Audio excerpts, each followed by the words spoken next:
Everybody say it mean. Who's that out there living the dream? Let's blow in the bean. Who's that still smoking all that green? Let's blow in the bean. Come on, y'all, let me hear you scream. Let's blow in the bean. Let's blow in the bean. Let's blow in the bean. Go.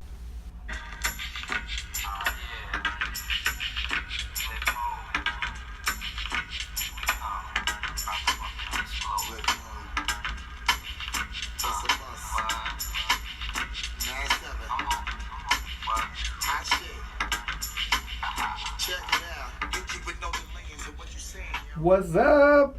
What a weekend of fights. It wasn't necessarily MMA based. There was a lot of under promotions putting it on, but everybody knows why we're here. I'm pretty sure you haven't heard anything about it, so you're here to get it straight from the horse's mouth ourselves. One of the record-breaking most viewed. I feel like the record I heard broken over the online streaming was 100 million illegal downloaded views. That's what's 10 million pay-per-view wise? You always have to share in the audience what you're talking about. Oh, I'm talking about, of course, Mac May. It went down. We had the spectacle finally. You know about it. Down. You've watched it. If you're listening, we had an extra episode last week just to keep you guys filled in, and the floodgates have opened, and the storm has come through. I guess that's a bad analogy right now. Ooh. Oh, yeah. Sorry, Houston. Yep. You'll be I think the storm's hitting them again. Either way, the storm that hit us over the weekend was bountiful. In the fight world, we're going to be able to break that fight down for a long time. Do we want to start from the top of how the fight went, break it down, or just kind of talk about the byproducts? Because people saw it. People have watched it. We don't need to tell them what happened round. Yeah. What was your overall consensus of how the fight? I'm an MMA fan, so of course I'm going to say an 0-0 boxer went against a 49-0 boxer and lost. Surprise. You guys know how I felt that he probably wasn't going to win, but I thought he would go to the decision. And I do think that there was controversy.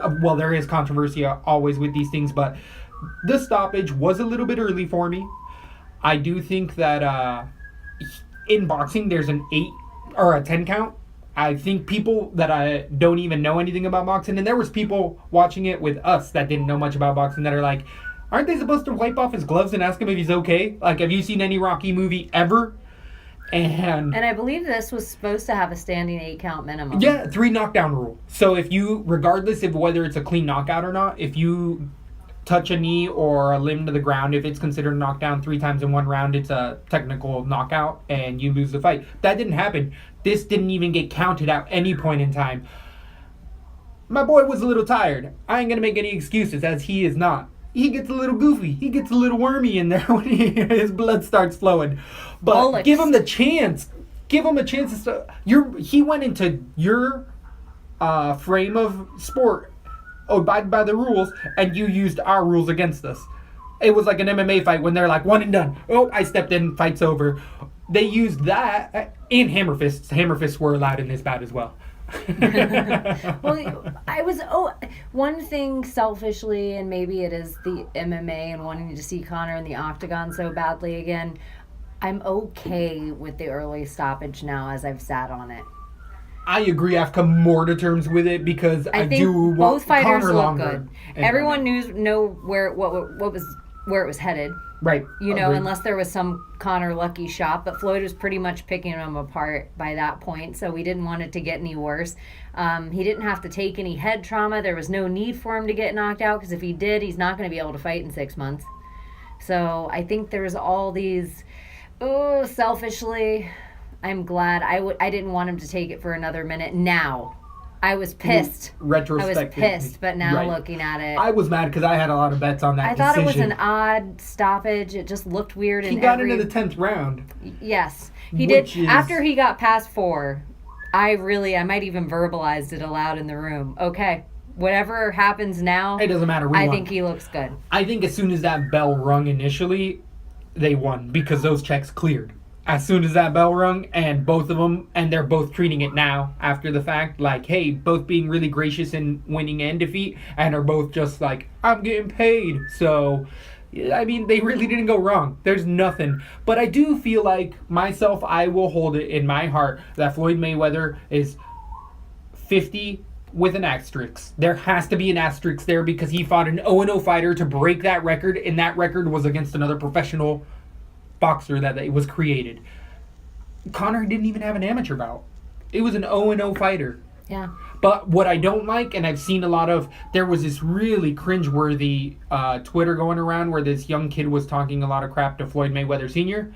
And Floyd Mayweather Sr., dang, you know why Floyd Mayweather fights the way he fights, so he don't end up like his dad and his uncle. Punchy as fuck. I mean, if you guys want to know what a lifetime of fighting will do to your brain and how it'll treat you in the later on stages of life, just watch Floyd Mayweather Sr. and I think it's Robert Mayweather, his uncle as well. But this kid was just talking a lot of smack and like, oh, you don't know about the angles, you don't know stuff. And the kid was really douchey and he wore a suit to the fight. And as soon as the fight was over, the kid was just like, because he was predicting a knockout, he videotaped his reaction. He ended up immediately starting with, hey, guess what? He went 10 rounds, an 0-0 boxer, an MMA guy with your best ever, so not really a big loss. I just don't like that he immediately fell back on that, and I don't want to do that either, but it is a really easy out for us. It's super easy. I'm proud of Conor. I agree.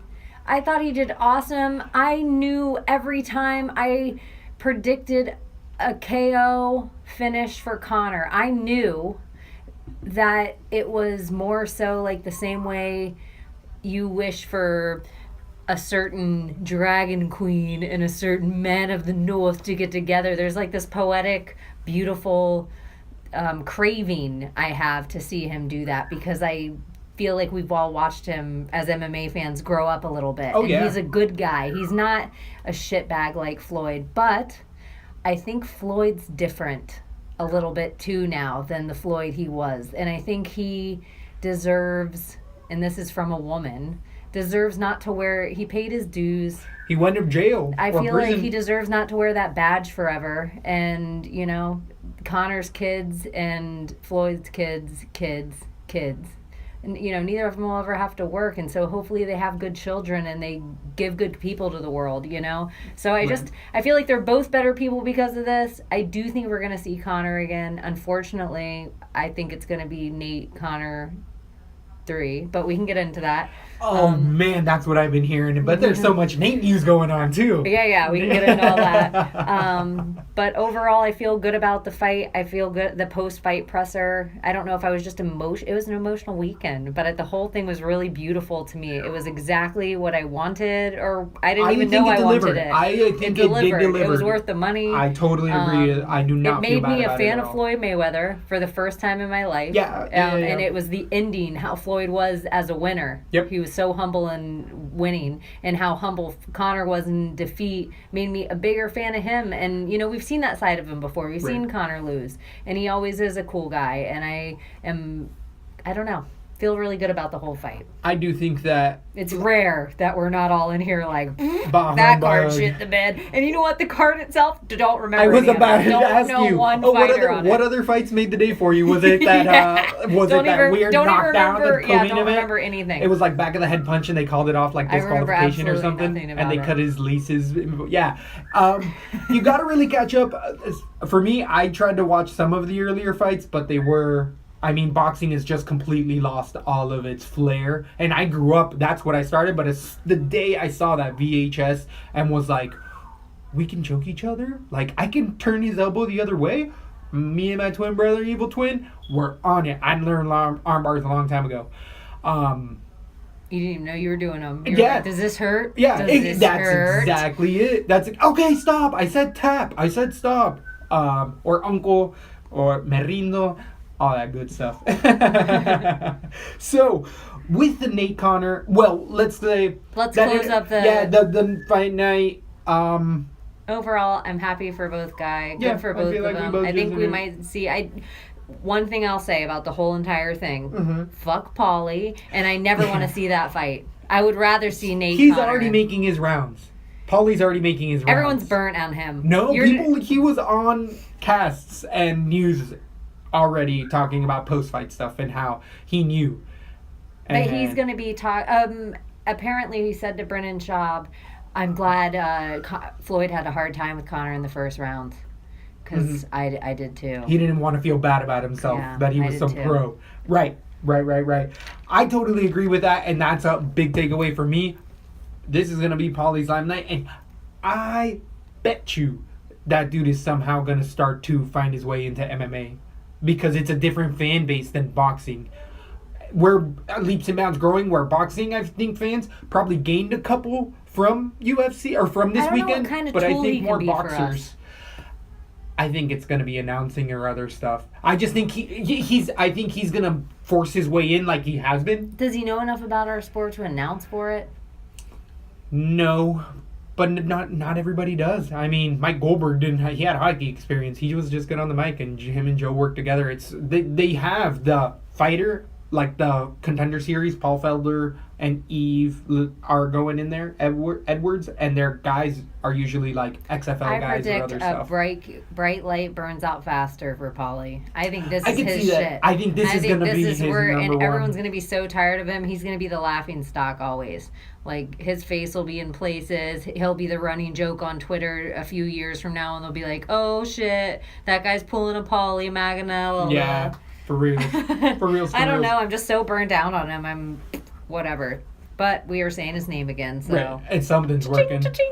Also, the very last takeaway, what I think that all of the new up-and-coming fighters can take from this event is how to promote yourself to get the most for your short career that you're going to potentially have and really damaging yourself, and how you can win in a loss and in a victory. You don't have to ever come out the bad guy in a fight because you talk bullshit to the crowd. If you're genuine and humble, a lot of people come around.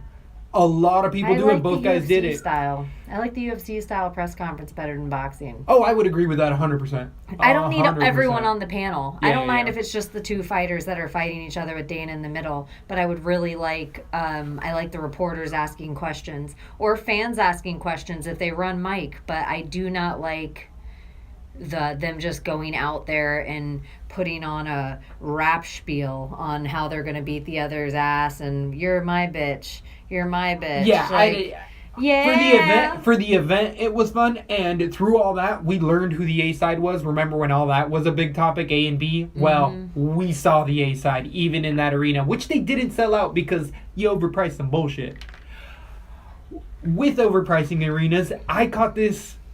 I think a day ago, there was, and I think this is going to happen to all events now because of the accessibility of all the cameras we have. There's a guy who broke into the pay-per-view and got $100,000 seats for free by faking his way all the way in with camera credentials. Kudos. Agreed, but what these are inspiring is copycats. So now UFC and or organizations are going to have to triple it up, which is going to be fun. It's going to be like a cat and mouse game of who can get in or out. Yeah, and if one day when we have our legal press passes, it'll be all that much more fun to go all the way through it. Yeah. Like, I don't mind a little extra security. Yeah, a little more elitism on the whole thing. But it can be okay. People are We're showing gonna stay.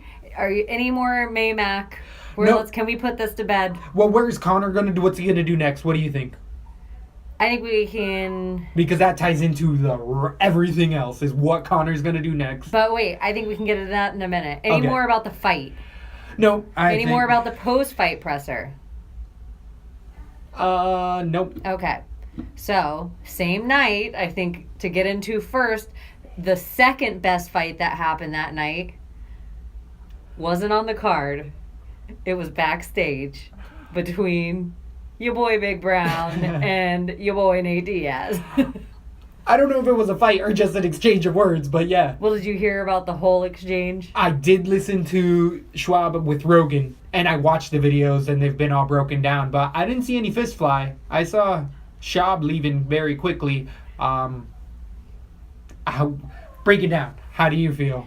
Well, the whole story, if you guys haven't heard it anywhere, is they were backstage and Brennan Schaub thought, oh, I'm pretty good at the marketing game. Oh, look, there's Nate Diaz, UFC brethren, UFC fraternity. Let me go say hey and give him a piece of advice on what he should do next to promote himself, because all the cameras are here and he shouldn't be talking shit about Conor right now. He should be talking about how great Conor did and how he's going to piece Conor up quicker than Floyd did. That's the angle he should be taking. It's a smart angle. Which I thought it was super intelligent. Smart angle.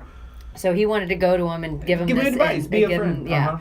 And he's doing pretty good life after fighting Brennan Schaub. You got to give him cred there. So he goes over to him and he's like, hey. And Nate's like, ha, ha, ha. How stupid do you fucking feel right now? You went around touting like your boy was going to do something and he fucking lost. Ha, ha, ha. He's like, whoa, man. Whoa. It's not a big deal. Like, I think Conor looked great out there and I think he did a really good job. I'm proud of him, man. And he's like, oh, well, whatever. And he goes, I think he had a couple rounds. Nah, he didn't do shit. Whatever, blah, blah, blah. And he's like, all right. Let's just, whatever. And he said that Nate was saying something and Brennan said, use your words, man. Use your words. Yep. And that was a trigger for Nate that he was like off the chain. That's the Diaz brothers though. Like, this is not new at all. People think that they can be not cute because I think Brendan came from a good place, but it's one of those life lessons that I feel like Schaub is gonna learn, where he's just like, fuck, maybe I need to keep my opinion to myself. Like, it is his career. As good of a plan that it was. I agree. This isn't the time or the place for you to be thinking you're gonna big ball me around Brennan fucking Schaub. Thank you, but he didn't even bring up that point. All Brennan was like, that was his idea. Right. The only thing they got into was, how stupid do you fucking feel? Your boy fucking lost. He's like, man, I'm working for Showtime. Like, that's my job, is to talk I make up money Conor from it. and show the MMA perspective. And he's like, oh, whatever. And he says he knows Nate got really sensitive about it because he's like, yeah, whatever. Like you and Arlovsky.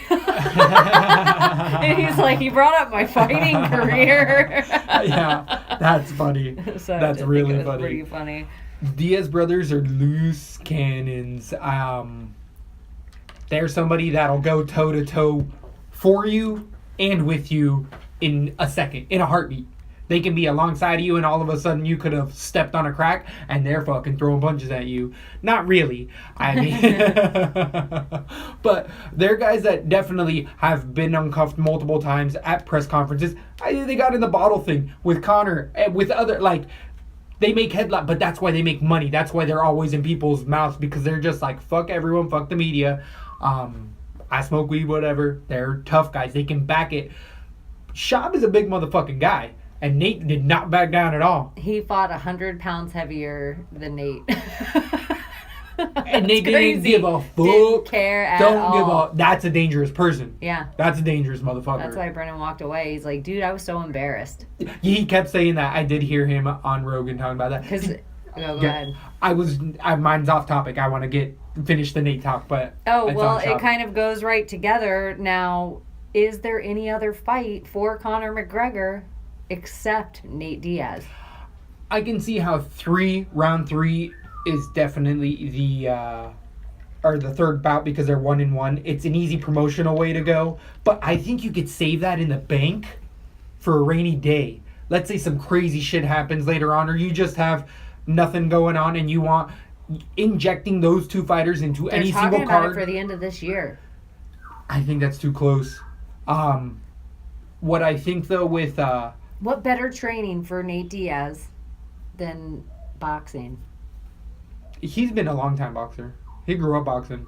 And no, he's one of the best. That's what I'm saying. Uh-huh. What better training for Conor to go against Nate than this friggin' boxing camp he just went through and got paid $100 million to do it? Right. To go against the guy. I totally agree. I mean, I just don't know what the other option is. It's not that I'm super excited about it. I totally agree. I think, I wish they'd delay it. I just don't know how much more Conor in the ring we're going to get. I think 2 fights max and then movie career. I think that's not far off.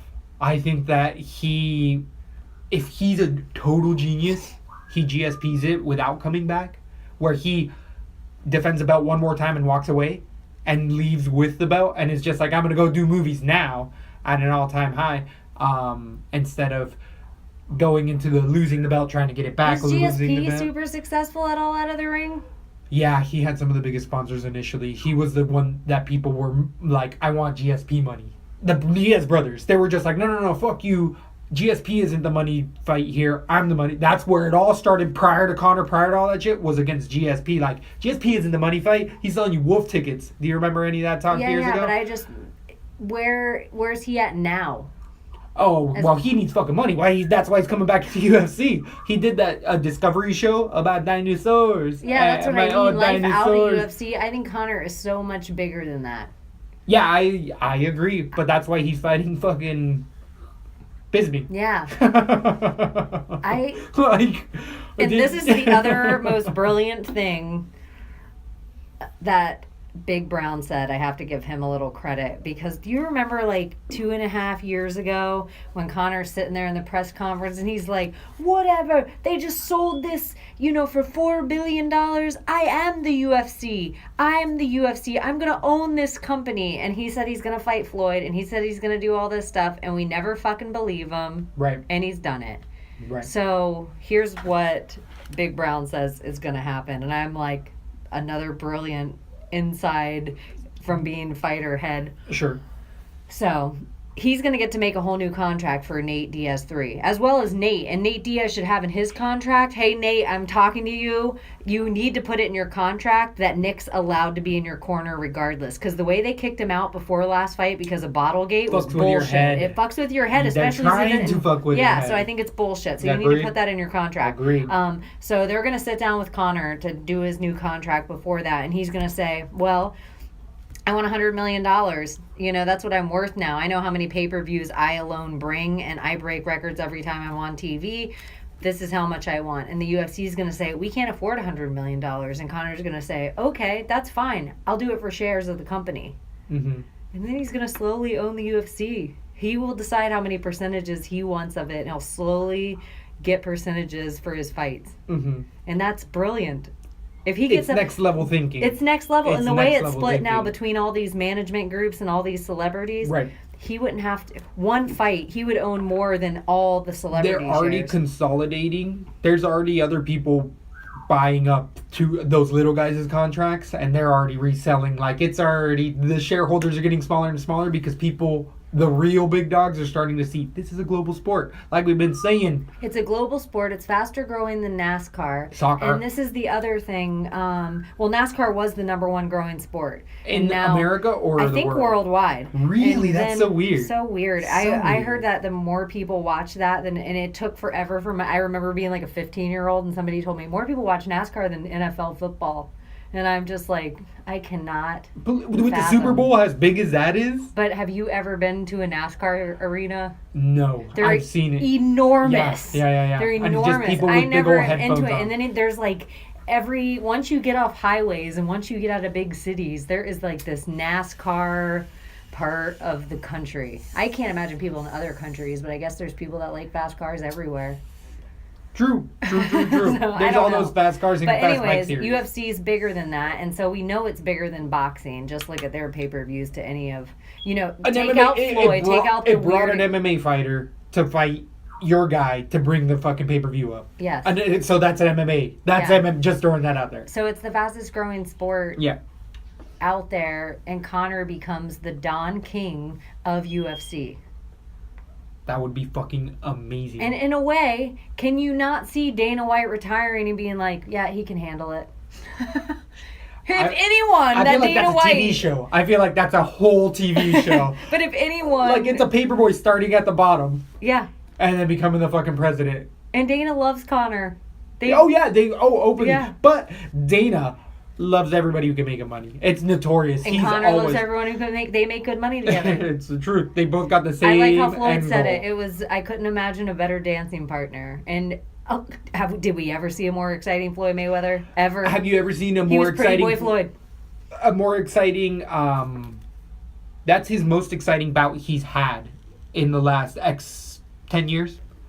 For reals, look back at all of his other fights. 20. It would be. I would say the whole time. It was my was most exciting. It was the most invested I was, so I don't want to be biased. But I just thought he looked amazing. Well, he did. It was so exciting to see him like that again. And he's never fought like that. He never has. But this is where, and we're going back to it because I do have more to say about it. Which, don't get it twisted, people. Don't think that Floyd Mayweather, that was his style. He used that style against an MMA fighter. Conor said it best when he said, "I turned him into a Mexican." It's because he put his head in between his gloves, walked forward, and threw punches. Floyd doesn't do that, but he knew that he was going to be able to take whatever Conor threw at him, especially in those later rounds when Conor really started to fatigue. But people are saying also with the statistics of Conor outstriking Manny Pacquiao against Floyd Mayweather, and they went the distance. Well, during that Floyd-Pacquiao fight, Floyd never walked into Pacquiao the same way that he walked into Conor for 6 or 7 rounds. Mayweather just danced the entire time and came away with a decision. So people are going to be using that stat, especially for Conor in MMA, like he has some of the most accurate hands in the world. That's going to be shit.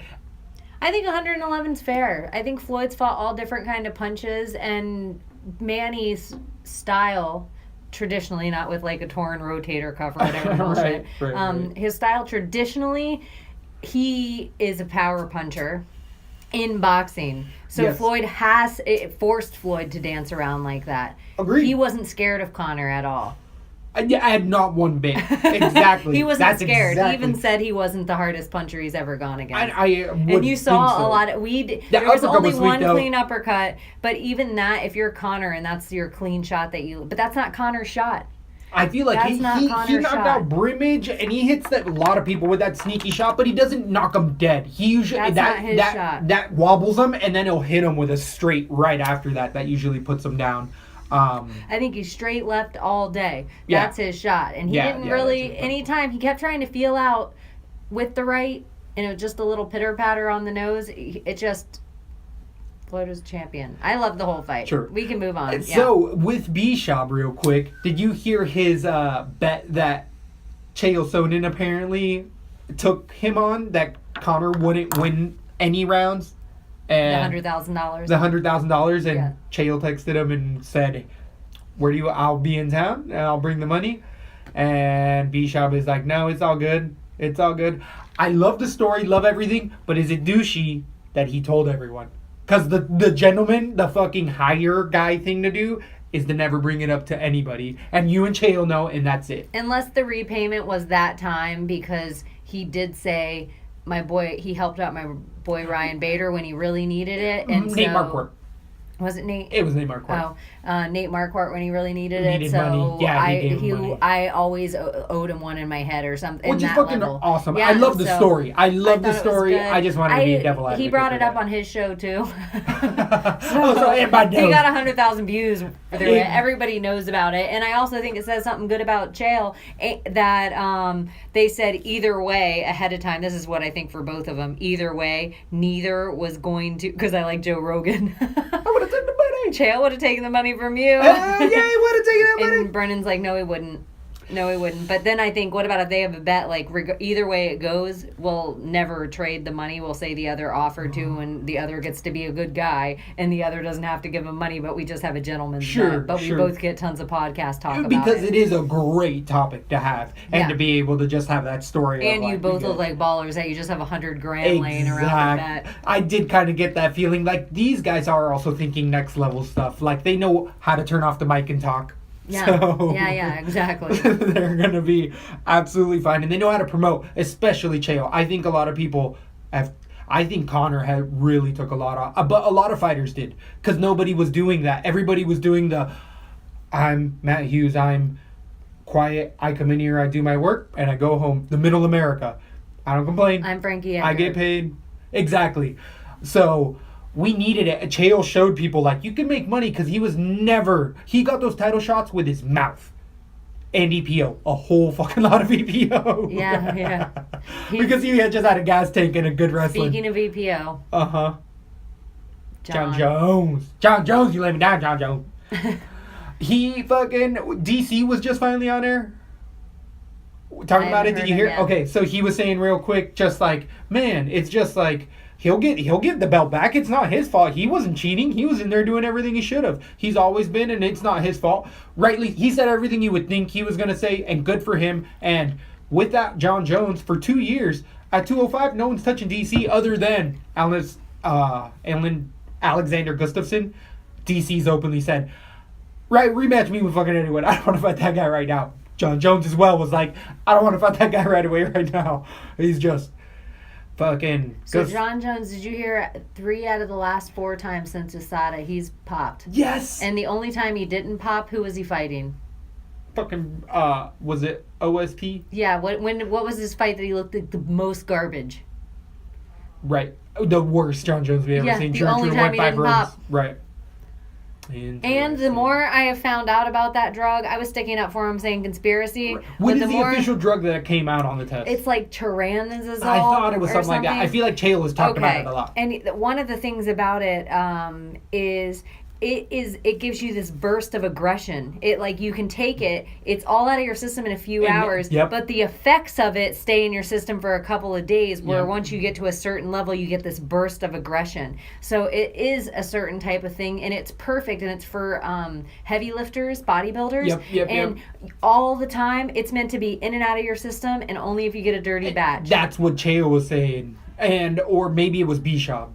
I think Bishop had a chemist that was telling him that gave him details. It was he said it was a smart guy that was just like, if it's this, it was probably a dirty whatever. But that just takes into question the whole career of John Jones. Exactly. And USADA didn't go out around advertising. They had this new test for a little bit, but they didn't tell anyone that they had it. Fucking smart. That's the way you're gonna catch people. With that I'm thinking of, I feel like baseball, that's what a bunch of dudes came out on testimony because like one of the baseball players' wife was talking shit. The guy that they called the golden snitch, he's the guy that cleaned up baseball. And he also cleaned up he caught Lance Armstrong, which just means send that guy to the NFL, see what happens. Send that guy to boxing, see what happens. Like, it doesn't fucking matter the sport. Doesn't fucking matter. On the JRE when they said, so what kind of testing was there for the McGregor-Mayweather fight? And I loved it. Yeah, look at the paneling. Because I guarantee you UFC's like, don't you dare bring this shit up. Yeah, all of a sudden Floyd pop. Yeah. Can you imagine? So... Because Conor's being tested by UFC still. He's still under USADA rules. Oh, interesting. But Floyd was never under USADA rules. Think of that. Interesting. Conor, the whole entire time, he's tested because he is still a UFC fighter. Would you fight somebody on steroids for $100 million? I would fight someone on steroids for $100. That's a fucking truth. It's a fucking truth. Jesus. Depends on the person. True. So, there's. But I would get in the ring with Floyd or Conor for $100 million. For like Brock Lesnar. Give me Brock Lesnar. I'll give me 3 rounds. I could be limp or not. No knockout rule. Just fucking. He just can't kill me. Throw you around on weak neck. Yeah, exactly. Just from like a bear mauling a dead person. You're supposed to lay there. That's all I would do. I'd just be like, What could you do? The Revenant. Lay there and breathe. The Revenant, that's what it'd look like. You're Leo DiCaprio. You'd have to crawl up inside a buckskin and heal yourself. In the octagon? No, I think I'm going to just keep thrown around. He's going to throw me over the ring like a drape or like a blanket, and then he's going to drag me down. Is that the scariest person as a man that you can imagine going into the octagon with? Just the size, yeah. Because it doesn't matter at that size. I've rolled with guys that are up there. Jones? Yeah. Because the ground and pound of it. Because he doesn't even have to be good. He can literally hit you with the sloppiest punch in the world and it will hurt you. Because the scariest woman's Chris Cyborg. Agreed. But I'll take. Come on, Cyborg, let's wrestle. What's her name? Gianna Carano. Gina Carano? She's scarier. No way. I'll wrestle Gina. Wait. Who's Cyborg's best friend? Oh, Gabriel. Freaking Gabby Garcia. Scariest bitch. Yeah, that's a big bitch. That's a big bitch. What She about is if she a legit fought black belt? Caitlyn Jenner? Who wins? The only reason I'm not gonna get that Gabby fight is because I'm not a 50-year-old Japanese woman. And Do you think you could beat Gabby Garcia? fuck no. There's too much juice in that orange. Like, she is Cyborg's friend, best friend. Just throwing that back out there. Sorry, but when we're talking all about this, and we've already cleared Cyborg because she's been cleaned this many times, and then we're like, oh, you got this new test? I wonder who else is gonna fucking pop. Oh, Jesus. Oh, coming at you late breaking. At Lab B. Let's have a bet right now. Woo! Who are our top 3 biggest likely to pop now that this test is out? That they're all like, oh shit. Well, everyone found out about it, so everyone people that are planned on doing it. freaking, but that's gonna make performances change And real quick. they hold how many years back of samples that they can go back and retest. So, people's? but this only works in the United States, though. So in the Netherlands, like we are gonna have coming up here real Brazil. quick, exactly, or Russia, or Argentina, wherever we're gonna end up going, that only works in the States. So it has to be fighters coming into the States. It's that are another gonna reason wanna I have to rule. be honest that I don't love Khabib as a fighter, and I think he's overrated. It's another But reason. he doesn't look it. He's one of the few guys that doesn't I look think like those he's on it. Russian But, guys look like that when but they could be on that EPO too, where it That's doesn't. what I think. I It's think it's all the endurance. twine. It's a different kind of. And they grind you. Yes, They grind I you think it's wide different. because they're on fucking EPO. And I also think those things make it harder to cut weight. But you can get stuff that helps with all of it. It's all the cycle. And if there's something like that stuff that Jones got caught for, and or the baseball players, like, we only know what they find. There's a bunch of shit. Like, I'm sure there's I think we should just have likely to pop. Cyborg, of course. I don't know. I want to Cyborg, think of she's clean in course. my heart. I want to think she's clean in my heart. Her and now. John Jones. Fair enough. Fair enough. So, Overeem, man, it seems like the UFC helps him out every time. yeah, he's definitely, but I feel like we have people that have asthma or nasal problems can't be in that boat because they've already gotten clearances. I know, huh? Interesting. There's so many fighters. But the guys that immediately look at Hector Lombard, Garcia Burns, the guys in the 170s, I think there's a lot of those guys that do it, but it's more for the recovery.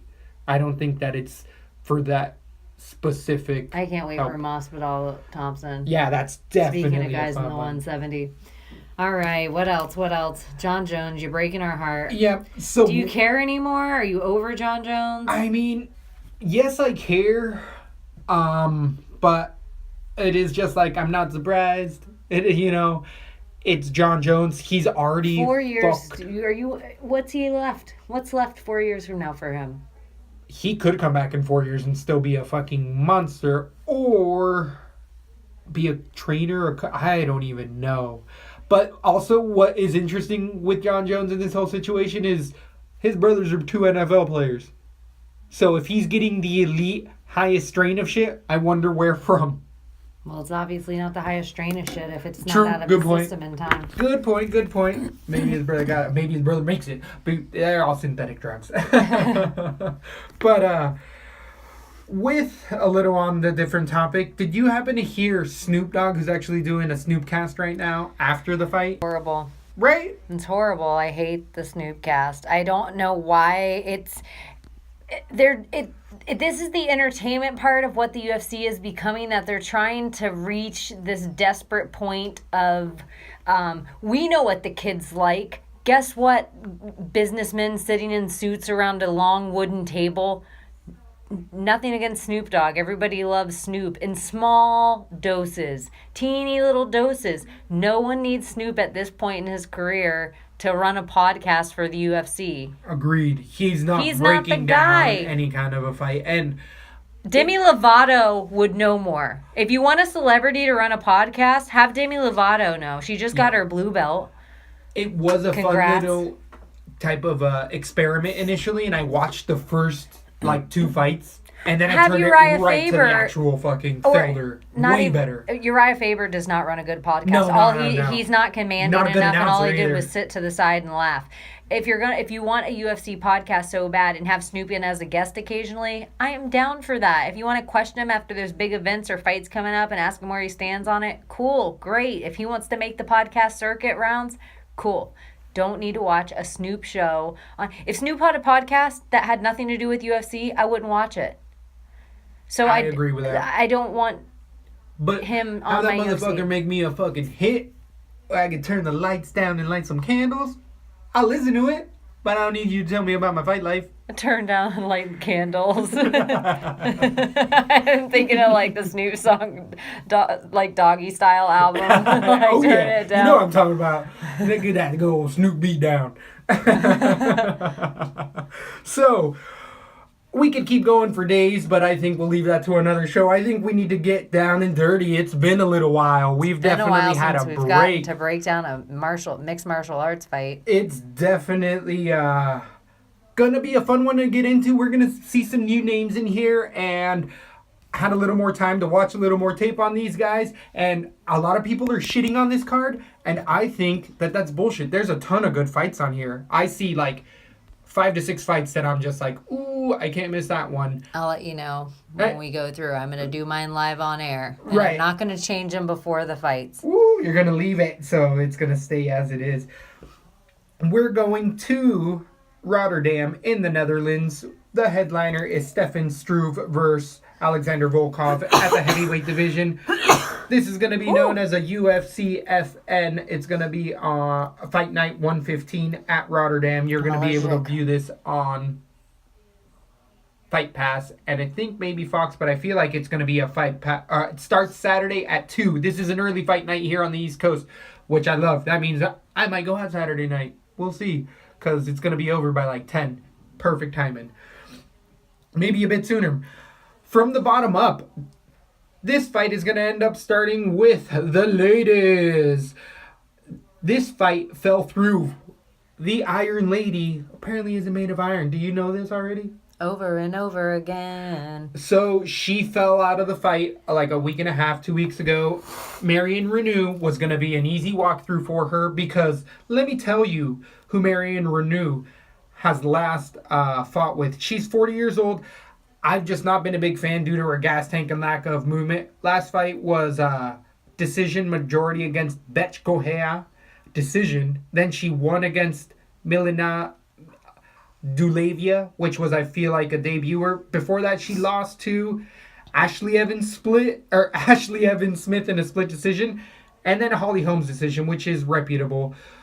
She definitely comes at us with a Brazilian Jiu-Jitsu based fight game. She has a good straight hand, but her gas tank is so weak and her fight IQ is also not the best. I feel like she can get rolled over, and at her age, 40, her and Floyd Mayweather need to be hanging out because they need to be taking, I feel like, not too many more fights in the UFC. I just feel like her performances haven't made me think that she was going to get any better.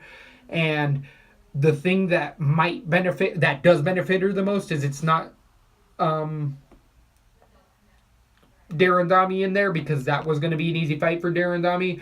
Reneau has a real shot at beating this debuter that's on a week and a half notice. I mean, this is a lady that is just like, what? I got to be in the Netherlands from Brazil in how many days? Okay. You guys are going to front the bill? Okay. She's fighting out of Brazil. It's Tatia de Oliveira. She is a 4-1 fighter. And she's fighting out of Vale Tudo down out of Brazil, Rio de Oscar. I watched her fights. She definitely has a good double leg takedown. I really liked it. I think against Reneau, she can use a double leg takedown, but Reneau's Brazilian Jiu-Jitsu is going to factor on the ground. Oliveira was fighting women that really didn't put up too much of a fight, though. The competition for Reneau has been so much higher that even I just feel like there's so many things playing against Oliveira. I think that she's a young and up-and-coming fighter, but she's still very, very raw. Her ground, I loved how she went for the armbar whenever she gets the mount, and she works the mount really, really well. But again, her competition was so low, and I don't know if she just made it look like she was outskilling those women so much, or she really was, but that's not going to happen in the UFC. So I've actually went back and forth, because I would fade Reneau against pretty much anybody in the UFC except the debuter. and a debuter flying across the world that may have never flown out of Brazil in their life is all of a sudden going to go to the Netherlands. I feel like there's going to be a Renew decision, but I think this is a Lat B play all day where you stay away from this first fight and just watch. How do you feel it's going to go down? I think Renew all day here. This girl is not, she's 61th ranked in Brazil. Yeah. 61. So Renew, Betch Correia is a bulldog. She comes forward the whole time. Andrade has so much more skill, but I think they have a similar fighting style, which we all knew was the perfect setup to let Holly get a knockout so they can keep cashing on her because Holly's a good draw for the UFC. Uh-huh. I don't think having the draw with Betch is just an easy fight in this division. I just see this fight going pretty similar as the Dudivia fight. Uh-huh. I think it's too short notice. This girl's coming in out of nowhere. Like, they called and said, do you have anyone? Yep. Anyone ready to and fight? She was the only one that was willing to say, you're going to give me a fight after this, right? And they said yes. And she's like, I think right, a lot of other fighters, but they just weren't prepared enough to get down to 135 at the time. And looking at this girl's physique, I would almost guess that she's a 125er. All day. That's what I thought when I saw the tape on her immediately. I was like, get her with a nutritionist. She's fought one time and she won with an armbar. I just don't see armbars taking women out, especially in this division anymore. Black belt level, that Renault that's her kind of thing. Yeah, I just think not at this level anymore. Ronda Rousey made every woman train for that move. So I got Renault on this. I got KO ground and pound round 2. Will I put it on too many things? It depends how cheap Renault is going to be. I don't see her as cheap. I think they're going to make her like 8-7 minimum. Minimum, all the way up to like 9-2. We're talking about on DraftKings, people. Right. Plus or minus. I think they're going to try to make her like plus 350, and I think there's a very good chance this could go to decision where neither women are laying punches at the end, and it's a bunch of like, come on ladies, you got to keep moving or I'm gonna break it up. So anyway, right now, Manu KO ground and pound round 2. So moving on to the next fight, we have a double debut at featherweight 145 pounds. Double debut. You like that? We have Zabit Magliazapov against Mike Santiago. Mike Santiago is coming off of the Contender Series. Does the Russian have a nickname? No, so he's going to go by Zabit. So Zabit against Santiago. Santiago just came off of the Contender Series about, I think it was 2 weeks ago, maybe a little shorter, a month ago. He Magmed Sharapov. But I like Zabit. Zabit's cool. Rascally Zabit. I went back and watched Santiago's finish in the UFC. He went in, and if he keeps that head down style of striking, it was a very Mike Brown, I thought it was of him, or yeah, Mike Brown back in the day. He's retired ATT coach. Wrestling, he uses his wrestling in reverse. Well, all the way around, he's a tough fight for anybody. I really think that Santiago has a place in the 145 division, and I'm excited for him. With that said, I really like Zabit as well. I watched his tapes, and the only thing with Zabit is that his competition is much lower, being him out of Russia and stuff. Like, you just don't know the guys he fought if they were 1-15. Like, some of them looked like they were okay, some of them didn't. Where we know Santiago's getting top-notch training coming out of that top-notch gym, but he's definitely fighting Americans, which tend to be some of the best MMA fighters right now in the world. So Zabit, what I really like with him is that he has great takedown defense. He has elusive striking, and he's 6'1", 145 pounds. I think George Roop is the only other 145 pounder that size, and he's 6 foot, 6'1", and he looks 6'1". It's unbelievable that this guy, I just don't see him staying around. He's a youngish man at 26 years old. He's going to start to really fill out some of that muscle, and I just think he's going to move up. 6'1" is huge. Even at 155, 6'1's huge for the weight class. He throws a lot of spinning attacks, a lot of spinning body and head kicks, and I feel like he does that because his takedown defense is really good.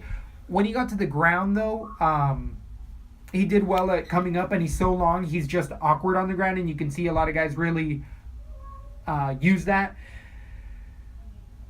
I am going back and forth on this fight. The takedowns, I think Santiago can get if he wants to, but when he showed in his last fights and what he said on the Contender Series is like, if they want me to come in and finish people, that's what I'm going to do. So this has a potential to be a fight of the night in my eyes, because Zabit throws shit that will catch you weird if you're throwing weird shit. It's just, there's going to be some spinning shit going on with Zabit fights.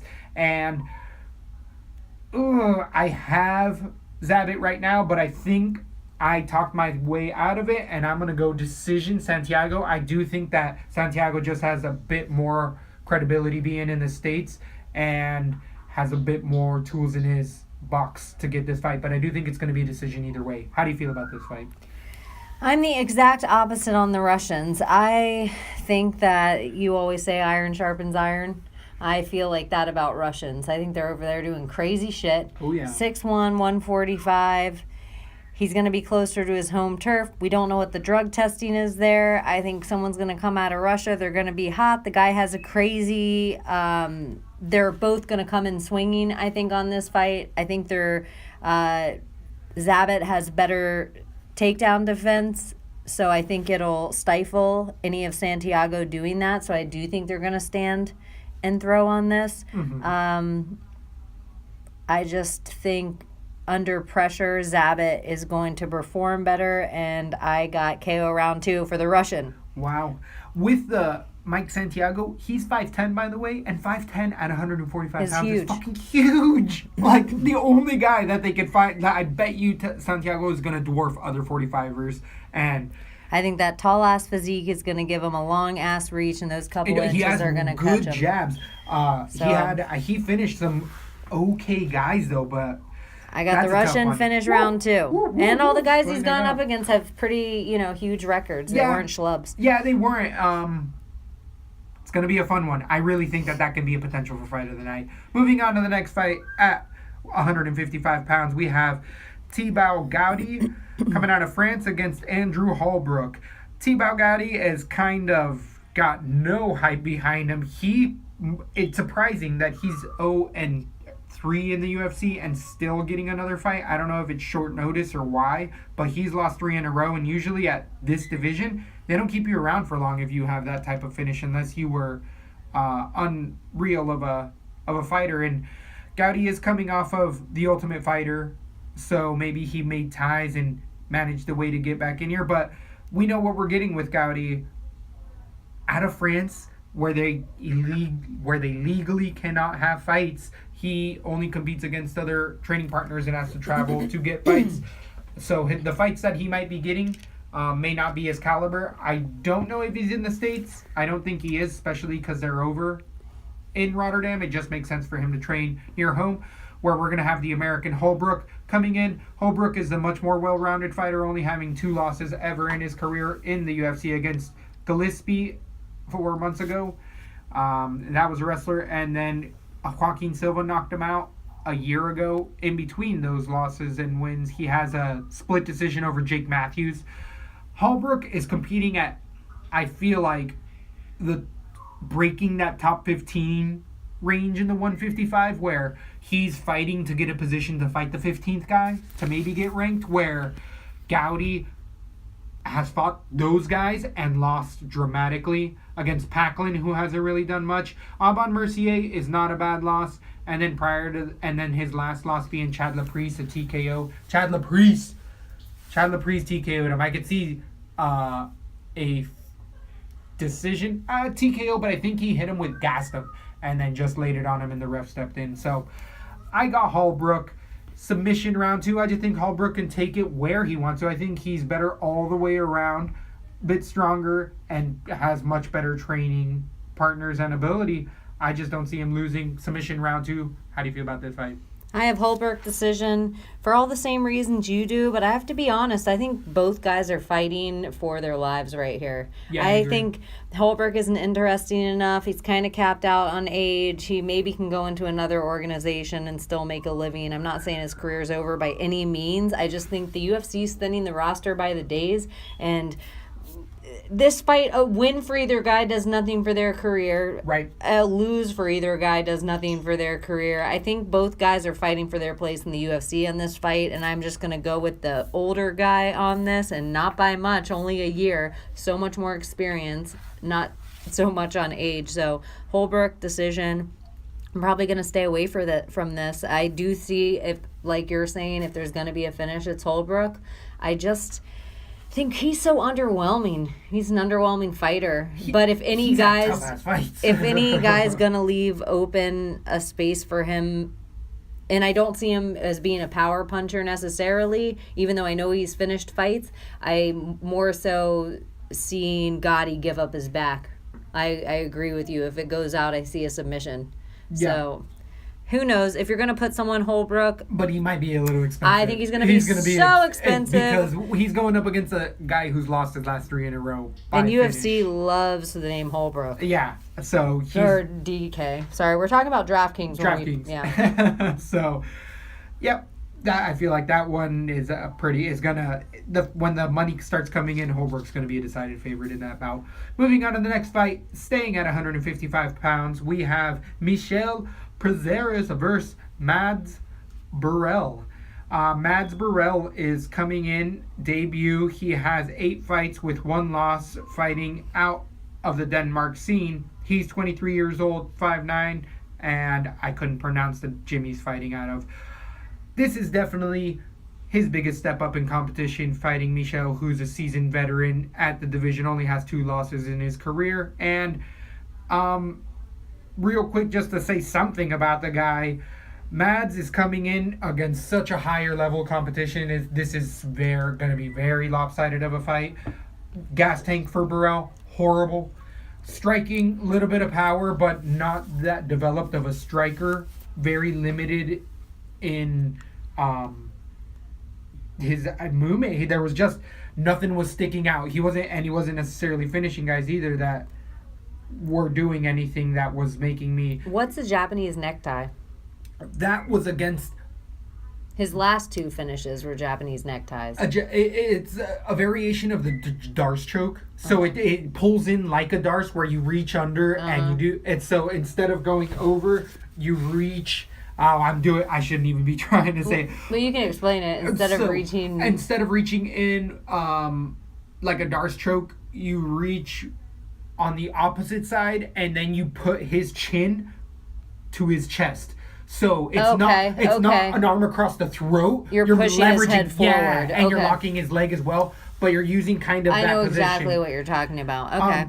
The reason he's gotten 2 of those and the reason it doesn't work on you don't hear about people getting these all the time in competition is because it's a very easy defense. You have to be able to clear your legs and roll over real quick, and then you're in an advantageous position. That's why guys don't go for him.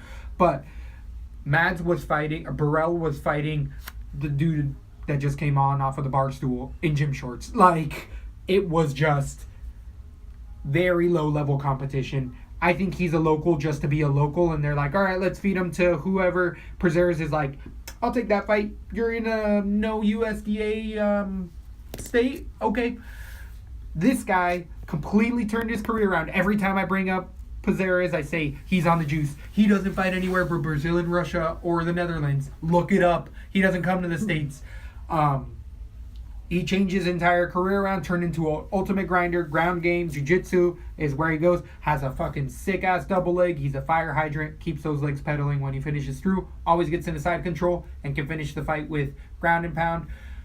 His striking isn't the best developed, but he's never really fallen in line with his striking, and he really can get most people down. So Burrell had limited takedown defense as well that I saw against guys that were really throwing shit worth of shots on him. So I just see this being incredibly lopsided. This is a decision Prazeres for me just because Prazeres doesn't always finish people, but it's so lopsided I'm switching that to a submission round 2, maybe even round 1. I'm going to go round 2, Prazeres.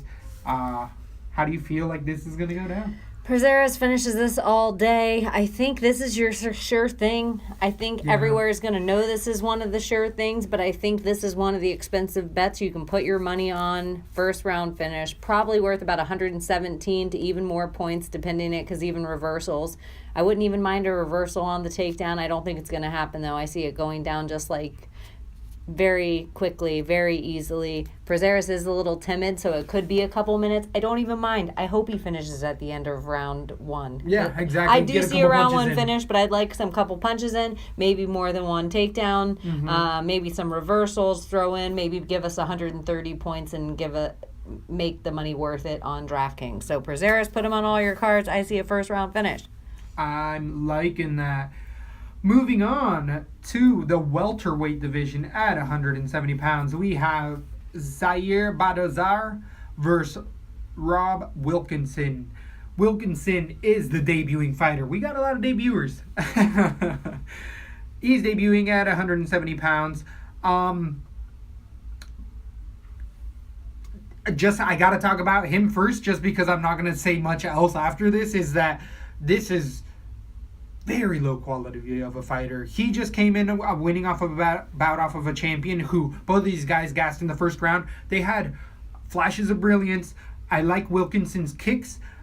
He has okay takedown defense, but he has how Conor looked in the 10th round. He looked after 2 minutes in the first fight. But everybody who fought was in this boat, I feel like. His grappling is okay. He was able to push. The way he got his takedowns wasn't an outside double or something fast like Prazeres, or even Renault's going to shoot it. Not Renault, freaking Oliveira is going to shoot it on you because she has good shots. He pushes you up against a fence, grabs a double leg, and drags you down. And he grinds. That's why he gets so tired, is he's willing to grind guys up, and then he starts to go with the strikes. But when he gets tired, he has no defense at all. He lets his face take the punches and just sheer willpower ground out some of those wins. He did deserve the TKOs in them, but that's not a fighter you want to put anywhere on anything, especially against a seasoned UFC veteran who has proven to be able to grind people out. Hence, Brandon Thatch. Everybody thought that was incredibly overmatched, but all Badazari did was wrestle him down and ground and pound until he finally got the submission or the TKO versus ground and pound. But the takedown defense of Wilkinson was against such low caliber that I don't see the problem of Badazar if he wants to go there. I feel like if he wants to go there, the ground game, the Afghan killer, I think what's his nickname now? I'll always know him as the Afghan killer. The Great, he definitely is just a better fighter everywhere around. His striking is his most awkward, and he hits people with big punches because it is a very hands down. But when he strikes with all of his power, it's because he immediately grabs you and puts you to the canvas. And I just feel like he could finish this any single round. I'm going to go TKO round one. For the Great, I just see an overmatched here. They're bringing in a guy to just have the local favorites have somebody to cheer for, but how many fights has he already been fighting in the UFC? I feel like 4 fights, and his only losses are to Dong Young Kim in a decision, John Howard in a decision, and Brandon Thatch he just beat in a decision, but he had a couple fights before that.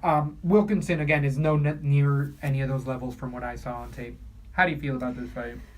I have Batazar submission round 2. I just think the other kid's not ready for this yet. I think Sayar is a grinding type fighter. He comes from Jackson Wink. They have had a lot go on at their camp recently. But I do think that style, a guy coming in that's going to try to submit you using 101 chokes in the UFC is not going to fly at all. I do think the other kid has a future though in the UFC, and I think he's good looking. I think he's Australian, so yeah. I don't think he's bad for them to build up. He comes in against a guy, but I think this also being said, I have submission round 2, but I think if Rob Wilkinson comes in and puts on a show here, he will have a very fast rising star. because I do not think, pretty much right now, anyone that has Wilkinson, I'm like, they're just going with this picture. The two pictures of the two of them. Yeah.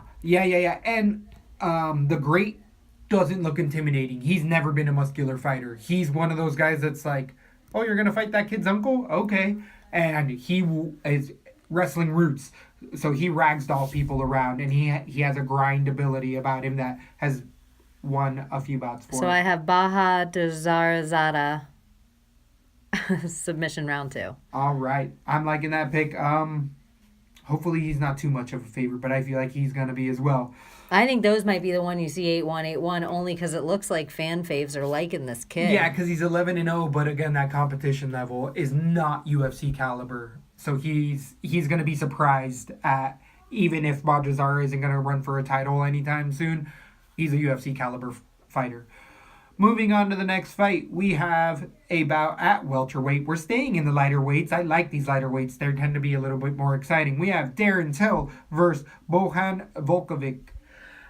Volkovic, the Serbian Steel, has had multiple fights in the UFC, beating the likes of Nick Misoki as of late and losing a split decision to Sultan Aliyev. Prior to that, he lost a decision to Graves. I think it was turned over due to drugs or something like that. And then prior to that, he beat Alessio Di Chirichio in a decision. And he was the RFA champ against Ben Smith. I like the Serbian Steel. I think that he has a bright future all the way around. He's got a solid game plan, a good gas tank, and he mixes it up well from his takedowns into his strikes. And he's really just a tough fight for anybody. I do think that the fight against Zoltan Aliyev is a good way to look at the way to beat him. Against Mizoki, Mizoki's a little bit iffy, a little chinnier. I don't think that Darren Till's in that boat yet, but Darren Till does tend to take a lot of damage. The fight for Till, this is definitely a tough one. Till's 14-1, and Darren Till has definitely been in the States. I feel like he's a head striking coach for somebody in the States, but he has people down in the kingdom, so I'm expecting him to fly out there a little bit. I feel like the striking goes to Till, but the well-roundedness goes to Serbian Steel. What really has me hesitant on this bout for Till is he tends to make fights a lot closer than they need to be. He has the skill to beat a lot of fighters by blowing them out, and everybody in the gym will say, this guy runs through people in our gym. I'm surprised that was his majority or split decision, because he has those type of fights. And I don't know if it's the lights, the experience, because he's only 24 years old, and he has a mountain of potential under him. But so does Serbian Steel. Serbian Steel, has beat Darren Till level of fighters, and I think this is a good test for both fighters. I'm really intrigued about this bout. It's all going to be to the takedown, whether Serbian Steel can get Till down, and Till has good takedown defense. On the ground, Till's no joke either. I don't know. I feel like he's a purple belt. Couldn't tell you from where. But Steel looked good against fighters in there that, I guess not too many of them. Di Chirichio came from an Italian wrestling scene, and then Graves, the wrestler, actually was able to out-wrestle him a lot. So I feel like Till may be a little...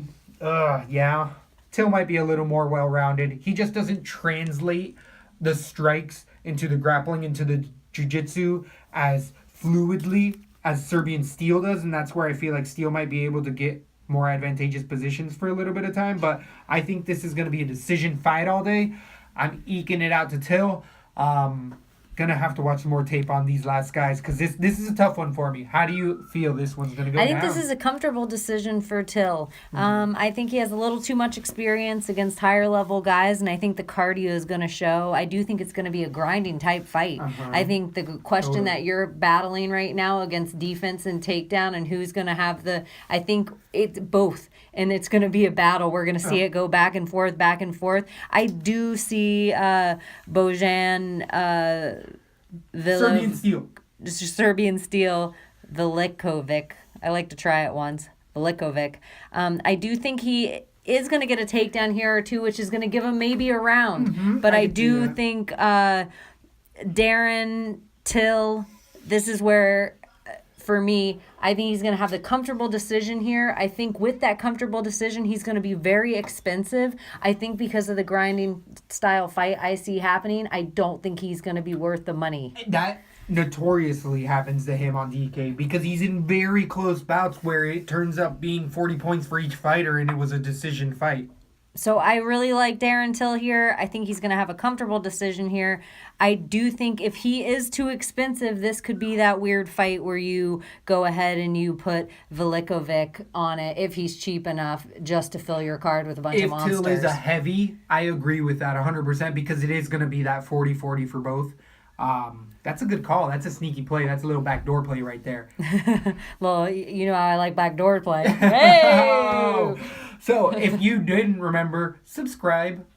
Might as well right now before we go on to the next one. Find the RSS feed on lesboandthebean.com and put it in your iTunes or your Google Play or whatever you listen to. So that way you don't have to look us up now that MAGMA's over. So, moving on to the next fight at 155 pounds, we have a lightweight bout between Marbek Taisumov versus Felipe Silva. Silva's coming off of his debut against Shane Campbell and a TKO finish a year ago, and then prior to that he was fighting out of Brazil. He is an undefeated fighter. In that Campbell fight, he packs a punch. Silva has a good straight punch, good kicks. Definitely looks like he wants to keep it striking more in his bouts. But on the ground, he's definitely not going to be weirded out at any position at any given time. And that's about all the good stuff I can say about Silva. He's got a couple good straight punches. Taisumov, I see personally being a far superior fighter. Way more experience, way higher caliber experience. Shane Campbell, who's not in the UFC anymore, is not obviously UFC caliber. Felipe beat him, as he should. This is just such a mismatch. Coming out of Tiger Muay Thai, Taisumov has only had a few bad bouts in the UFC, and that was to Prazeres, and that was a decision because Prazeres grinded the shit out of him. Prazeres went to decision with Kevin Lee, and that has to say something. Yeah, that's why he should be such a mega favorite as well. Like, he just grinds you. Taisumov has come off a 4-fight winning streak since then against the likes of Mikhail Bandel, Tony Kristalou, I don't think he's in the UFC anymore. Kristalulu. Biamar Hadzovic is his last win with a TKO. And Alan Patrick.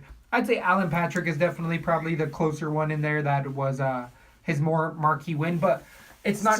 Does Tasumanov fight out of South America somewhere? No, he fights out of Tiger Muay Thai, Thailand out of Roger Huertas. Thailand, Tiger Muay Thai. Okay, yeah. I didn't know if he fought with my girl, Team Bullet. Sorry, Valentina Shevchenko. I just see Tiger Muay Thai. Yeah, so he's fighting with beasts, and he's known to be a beast. And with his last wins, even though they're not super high caliber UFC level fighters, the way that he's dominated those fights has just shown how more comfortable he's been in there. I see Taisumov going wherever he wants with this fight. The only thing that gets me a little scared with Taisumov and those straight punches I was talking about with Silva is that he straight is looping. Punches beat looping punches every time. I knew you were Exactly.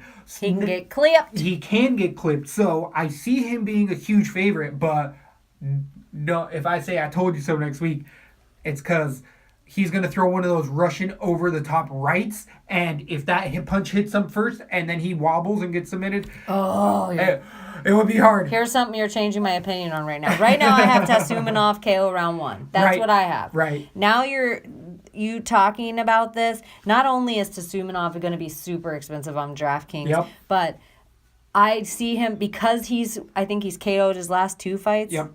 He's going to go in there with that puncher's mentality, swinging with everything he's got. And Russians know to do that. Russians, they will throw it from their hip, and Dragon Ball Z, your hand's at your waist, I punch you in the face. The only thing Felipe Silva has is a good right, straight right. That's what I feel like. I don't want to say left or right, but I feel like it's a right. But I want to say a straight punch, but it's stiffened to the point. It hurt Campbell many a times. it needs to get there once, and it can. It's just whether. But the Russian has You know so what? many This avenues. is what I'm gonna He do. can take him down too. And I he got has Russian taken people KO down. round 1. Okay. I do think they're going to swing, and I do think he's going to catch him. I do...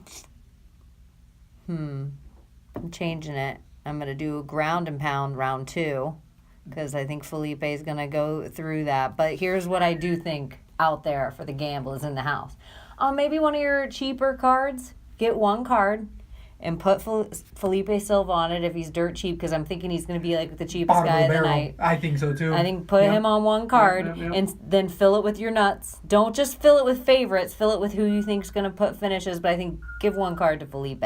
Even though I have a finish here, KO round 2 for Tasumanov, I think give one card to Felipe. I think he could surprise you. And don't make it your most expensive card and be like, No, the Torito. Cheapy. No, make it your cheap card. Little cheap one. Yeah, we're not telling you like this is a long shot, but it's a shot that people are overlooking. Maybe just a George Washington card. Right. I do think though that if Taisumov doesn't get hit, and I do think that Silva will gas more so in the fight. If it doesn't happen early, it's not going to gas happen. against a Russian every time. Exactly. So I'm going with that round 2, round 3. I'm going to go with round 2 as well. And I was thinking it was going to be for Taisumov feeling that power initially and saying, fuck this, I'm going to take this guy down and finish him because I can do that. And I was going to say a TKO ground and pound because he throws those uppercuts when he holds the waist like a lot of Russians do.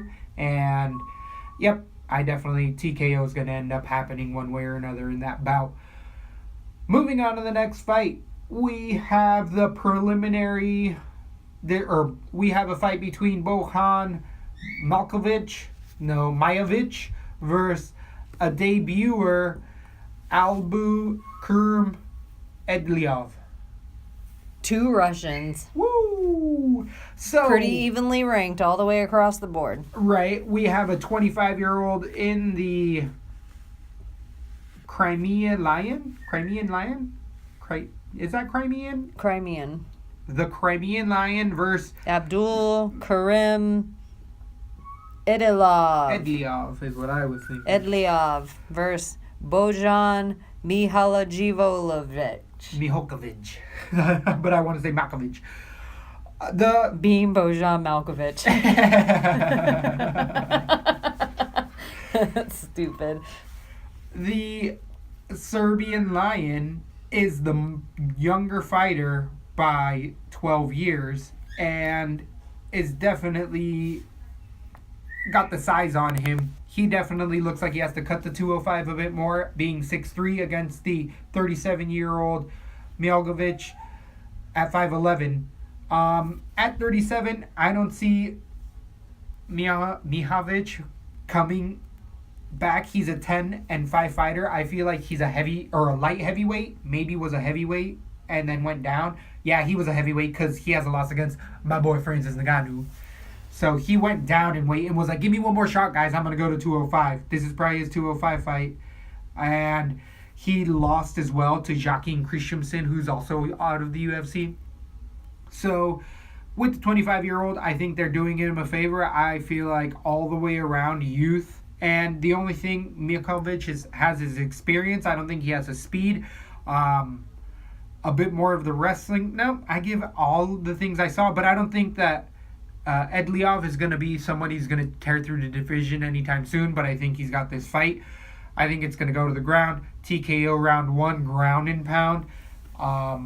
But don't get your hypes up yet because this is not good competition he's going against in Mihalkovic. How do you feel about this? I have Edliov submission round 2. I think the other guy just hasn't done anything great. They're too close. I'm looking at their rankings. This is what I'm going by on this. All right. I'm looking at their rankings, and one guy has 2 losses in a row, and they're getting close in ranking. So I got to think he's slipping in one direction, and another guy's coming up in another. So I just think this is a rung pass, like climbing a ladder, and I think this is just Edliov's next step in his young career on his way to hopefully being a light heavyweight we continue to see. So I think he submits him. I think it's a rear naked choke. I think he's going to stay away from the punching game after round 1. He'll test his chin a little bit, and then I think he's going to take the other guys back and, true to form, submit him. And everybody loves a light heavyweight with a submission game. So that is that. Well, he's a light heavyweight. He's a 205er.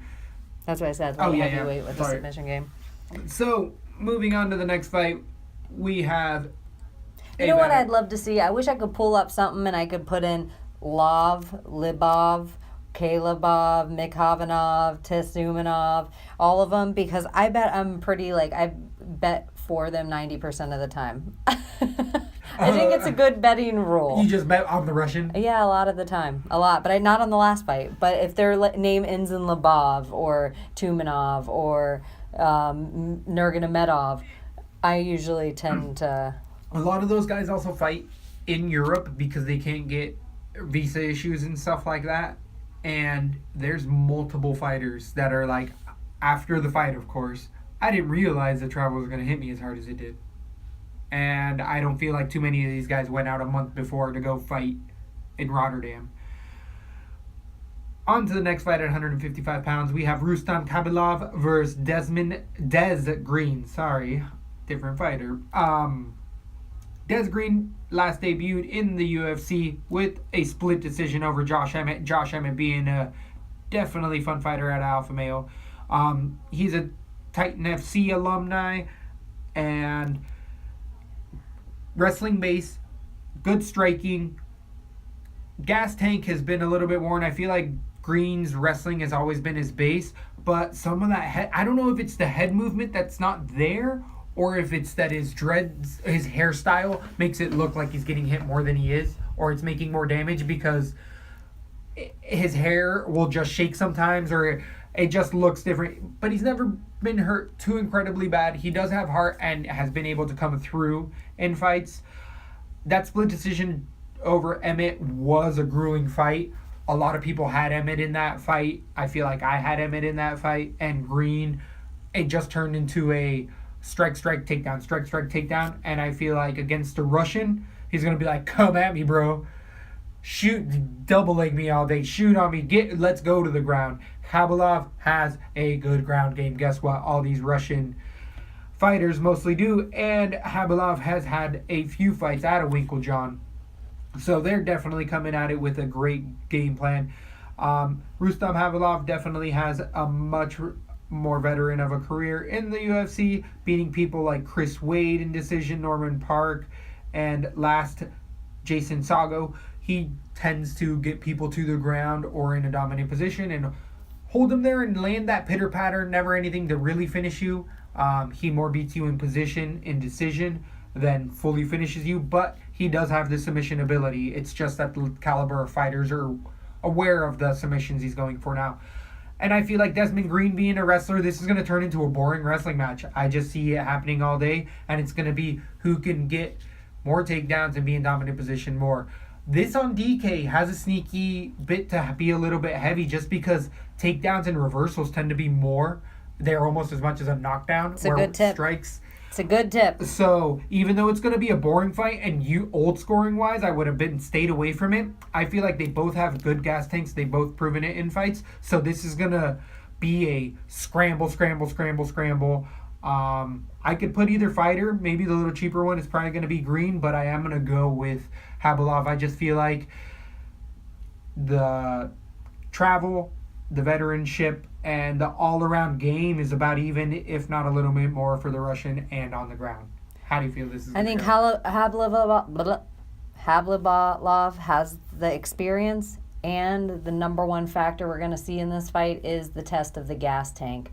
Khabilov seems to grind people down of a will. It's almost like he doesn't even try to finish. He doesn't even try to finish. I think we're going to see the most tired that we've ever seen Des Green at the end of this fight, and I think it's going to be a pretty easy decision for Khabilov on his way up the rankings. Ooh, so maybe we do stick with Khabilov a bit more on the DK, because I do think that takedowns have always played in his fights. Des Green does have good takedown defense, though. With his wrestling base and his American wrestling base, those Russians have had more trouble against American wrestling than notorious other styles. I do think that the travel is going to play a big game. I feel like Des Green's come out of the local circuits into the UFC in the States, and first time traveling, he's going to feel it. Moving on to the next fight, getting a little heavy back to the 205 pounds between Francis Barroso versus a debuting Alisard Rek. And Rek's debuting Rekic. Man, he doesn't have a nickname. Barroso versus Rekic. Rakic. Barroso is definitely the veteran fighter. He is coming off of a win against Darren Stewart in a decision. Prior to that, it was a weird split, like head decision. They rematched. Barroso took over. I feel like Barroso at 37 years old is one of those guys that if he was fighting in the United States might pop, because nobody saw him beating Stewart, especially after he was submitted against Krylov. I just feel like Barroso has been losing a step his whole career, and surprised when he did beat Stewart. I had Stewart in that, but he made Stewart look bad, but Stewart is also not that high of a caliber. So I'm asking a lot from this debuting fighter out of Europe. This Australian 25-year-old at 203 pounds, so he's 6'4". Barroso isn't going to be... Barroso, what he can do is use his veteranship and tire this young man out, but I feel like the finish is going to come. I feel like he's quicker to the punch. He's got good striking. His takedown defense wasn't that good. His endurance wasn't the best, but he had a good forward movement. Always moving forward. When he was athletic. The few tapes that I did see of him, he hasn't fought for 5 months TKO punches. He has a lot of finishes, but again, the competition level out of Australia, I can't say if it's too high because I don't know the scene too much. There's a few fighters. I guess a current interim belt is Aussie holder, so they got a budding MMA scene, and there is tough guys out of there, but I'm just more fading Barroso just because I feel like every time I see him, he's a bit slower, but he grinds fights out and he doesn't like to lose. I feel like he beats people on sure will and he turns it into grinding battles. He can do that against this young man and show him something he's never had, especially debuting. And I do think that this specifically on weigh-in, specifically this fight, I will pick 100%. But I'm going Rack, TKO round 1. We'll see after post weigh-ins how good Barroso looks because that juice might be flowing. He seems like a heavy favorite right now. I'd be interested to know. Maybe everyone has an inside tip. I'm going to go with Barroso decision right now. I just think his veteranship is going to really come through here. The number one reason on this, the other guys that this dude has fought have 0 records. Exactly. 0 records. Exactly. So being able to come in and be the tallest guy in the room and outreach everybody else by 5 inches and lay people out isn't going to work in the UFC. It isn't going to work. You can look at our tall guys. You can look at our Struve and our Gustafsson and our John Jones. You can't just come in and be a tall guy because look what happens. Our Travis Brown happens. That's what happens when you're just coming and try to be a tall guy in the UFC. So I think Barroso... just a little too much experience. He's not one of my favorite fighters. Not one of my favorite fighters to watch, but I think he's going to put this kid through the mill. Yep, I could see that happening totally. So, I can totally see that happening. If he's this big of an underdog pick for me, I have Barroso decision right now, and it seems like an underdog. Speaking of Travis Brown, do you hear Mrs. Brown is official? Yes, I did. Congratulations. I think they did it on the Floyd-Connor fight. Because they don't care about fighting. No, I thought it was a smart day because nobody else was talking about her. Exactly. But the UC Derek Lewis ended up creeping his way into I thought that was pretty funny. I retweeted that one. That one was good. Love me some Derek Lewis. By the way, Derek Lewis, you are a man's man. You're doing some heavy-duty shit. You got a big truck with some big wheels. You drive into some big water and save some big people in Texas. And you ain't driving by. That's a good man. Yeah. And stopping to help him. Good for you. So Americans helping Americans. Love it. Yeah, I agree. Damn, that's a hell of a disaster. Fucking all of a sudden, man. Out of the blue. Like, oh man. God, we got to talk about. All right. Our hearts go out to all those people. All those people. And that crazy ass church. We're thinking about you here at Lesbo and the Bean. Yeah, definitely. Yeah. So, moving back to the fights. We have a main card. We're getting out of the preliminaries, moving on to the main card now with at welterweight between Leon Edwards versus Brian Barberino. both of these are a bit caliber. We're definitely getting into the meat of the bone of level of fighters. Both of these guys have experience. Leon Edwards is coming off a 3-fight winning streak, losing only to Kamaru Usman. Understandable loss. Just throwing that out there. Then beating the likes of Tais Albert Temunov, the Russian, Dominic Waters, who's no longer in the UFC, and his last fight, Vicente Luque. I love Luque. I know, but Luque looked like dog doo-doo. He looked awful in that fight. I'm just saying, Edwards, the Russian, and Luque, those are both legitimate wins. Waters, not so much. He's out of the UFC. It was a tough fight. Edwards has proven that he can be in a grind and still try to finish the fight in the third round. He'll throw flying knees and spinning elbows in the third round, even if they're slow and plodding, but they're there. And sometimes they come through on you. What I'm going back to, though, with is that decision by Kamaru Usman. Good old American wrestling. And I do feel like Leon Edwards, after that fight, took a big step in his takedown defense because Usman just showed him that his takedown defense wasn't at par. So he's definitely got that much better. But that's kind of the blueprint if you want to be an Edwards, because he is a dynamic striker. If there's a finish to be had in this fight, on the feet or with strikes, it's going to be coming from Edwards. That kickboxing style, but he has power in all of his limbs. He definitely cuts weight and is a very fit 170-pounder. He's got a bit of size on him at, I guess, Barberena being the taller fighter here. Edwards, 5'10" isn't too weird, but Edwards' gas tank looks like he always really gasses to me in a fight and still ekes out a win somehow. And moving on to Brian Barberena, or the hype killer. How many guys did they throw at Barberena to be like, fuck you, I'm just going to be mad because Northcutt. They were really mad because Northcutt got beat, and then they threw him to the Wolves, and he beat Worley Alves, who was a huge step up, but really not gone far. Then he lost to a Colby Covington in a decision. Barberena coming on his last win off of Joe Proctor, TKO. So Barberena showed us that he's got a bit of power, but Proctor didn't have a chin. Edwards also does get hurt a lot in his fights. So Barberena can lay some of that. Barberena doesn't hit you from the outside as much, where he'll put you on the fence and throw uppercuts and hit you like the no time Oleanik. He hits you with those uppercuts in the dirty and the grind, and Barberena has a tendency to make fights grinding, and he tends to overwhelm people with his wrestling and physicality.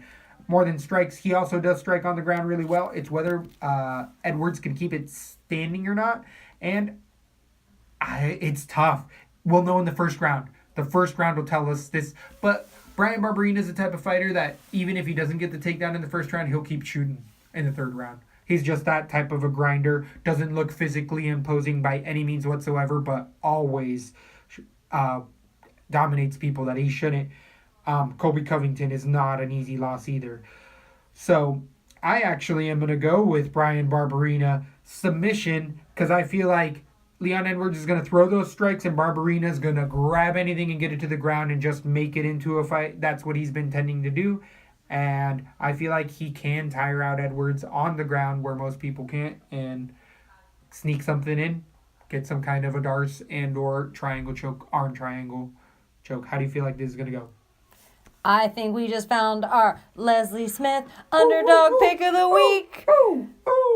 Barberena all day. I got Barberena decision. I could see that going sketchy because the hometown boy and heavy favorite is Leon Edwards. I think he's going to be a heavy favorite everywhere on your DraftKings, Leon Edwards. Too. I think he's going to gas for every reason you said. I think he is going to be held down, lose some of his strength round one. Yep. We might see some punches here and there, and he does have some crazy kicks and everything. Barberena has straight punches and nasty knees. Nothing you want to just throw crazy kicks around with. Nothing you just want to, get crazy. I do think that Leon Edwards get hurts in fights. I don't think he's going to have a gas tank for this. I think Barberena is always underrated going into his fights, which makes him super dangerous.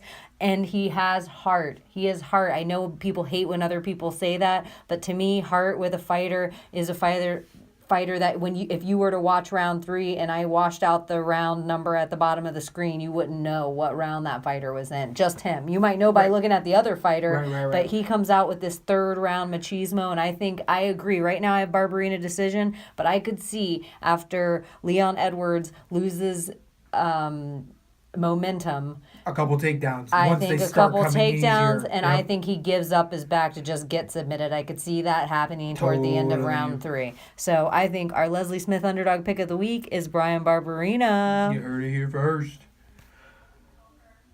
Fun fight. I can't wait for that one. And that was the co-main event of the night. That's a fun one. I think that's going to be... it might be sneakily This is bad. an okay way back in. I'm kind of glad it's not a UFC pay-per-view this weekend. I need to come in slowly after the Mayweather-McGregor. I need the weekend in between of fights before it's UFC 215, which the friggin' UFC isn't promoting at all. So I'm just going to say UFC 215 right on the horizon. Amanda Nunes, Shevchenko. That's next weekend? Yep. Next weekend, I think. Anyways, back to this. Main event, Stefan Struve, Alexander Volkov. Go ahead. All right. This main event is ending with the heavyweights. We definitely have the Jolly Green Giant stepping in against the Russian Drago. They say he looks like Drago. Other than the blonde hair, he looks nothing like Drago at all. I feel like isn't that the Russian boxer in the movie in Yeah, he doesn't look like him Ivan at all. Drago? Nothing, but I feel like that's where he comes. He has a Bellator. Stefan Struve looks more like Cal Drago. No, Ivan Drago. Ivan Drago. Oh, Stefan okay. Struve looks more like Ivan Drago from Rocky 4 than Yeah, then Volkov. Yeah. I would agree with that. He needs to definitely change spiky that. hair on Stefan Struve. He looks more like him. Anyways. So, Because Volkov. Stefan Struve and Drago both have that look where it looks Cro-Magnon. Man. Yeah, agree. Well, they're both giants. Yeah. Volkov is 6'7", which, what is it? Travis Brown is 6'4", and isn't he a giant? Volkov 6'7", maybe Travis Brown 6'9", but either way, the tallest fighter in the UFC, Stefan Skyscraper Struve, is 7 foot. I thought he used to be 7'1". They must have measured him. To all people, once they get to that size, they like to add an inch apparently because it hurts this different level of like, oh, if I'm not going to be the shortest person in the world, I'm going to be the tallest. It was a really interesting Giants documentary. Pituitary gland issues, most of them. So guess what you shouldn't be doing? Hitting yourself in the goddamn head for a living when you're a fucking giant. You have heart issues. You've dropped fights because you had panic attacks after you've been diagnosed with gigantism. And fucking you're a man's man, Stefan Struve. But his last 2 fights, his last win being Daniel Omelianchuk in a Darce choke. And prior to that, he beat Bigfoot Silva. Antonio Silva. And prior to that, he lost to Jared Rorschach. Prior to that, he ended up beating Rodrigo Nogueira in a decision. And during this time, I feel like he also lost a TKO to, who was it? Alistair Overeem. So he's put a couple good wins in there. But at 29, I just feel like a lot of people have figured out Stefan Struve and that overhand right. Roy Nelson showed it. He's really tall. He's good on the ground because he's so long, but I don't think that size is going to really be there as much for such a big guy like Volkov as well.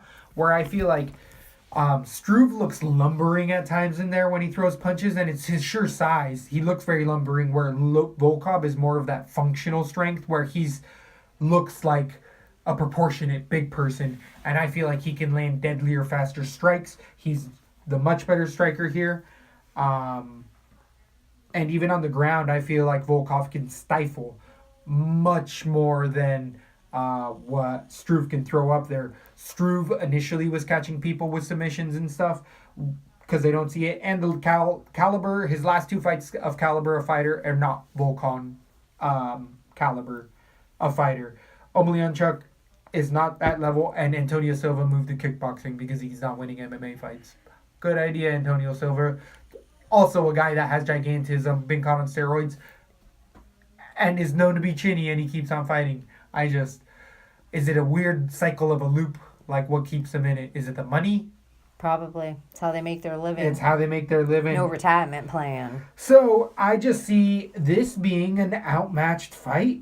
I feel like Volkov isn't going to get the submission, but he'll get the ground and pound TKO quickly, if not a standing TKO, because I feel like he can just beat Struve to the punch. I feel like Struve's going to take a lot of damage all the way around. Struve This always is a 5 takes rounder, damage. right? Exactly. So that's why I feel like it's just not going to happen. 5 rounds, not happening. I got Volkov TKO round 2. I see it being ground and pound, and it's going to be round 1. It should have been over, and he'll make it to the end of round 1, and then round 2 it'll just go to more of that and be finished. Right now, I totally disagree. I like everything you say, and I could flop. This might be the only one I flop. No, it's fine. Do whatever you do. But right now, I have Stefan Struve, and I think he liked the feel of that Darce choke. He's such a tall man. What a perfect submission style for him.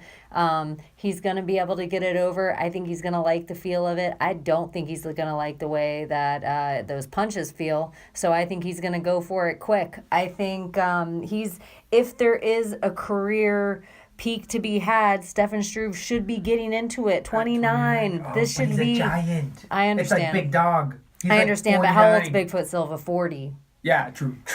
Like, I feel like he still has a couple more swings in him. I'm going to give this to Stefan Struve right now. I think he's going to like the feel of the submission from the last fight. I got submission round 2 for him. I don't think we're going to see this go into later rounds. Either way you cut it. Exact contrast. I think, I'm liking it. Yeah, exactly. Well, So. we have a decided underdog for the week, so I think that's the most important.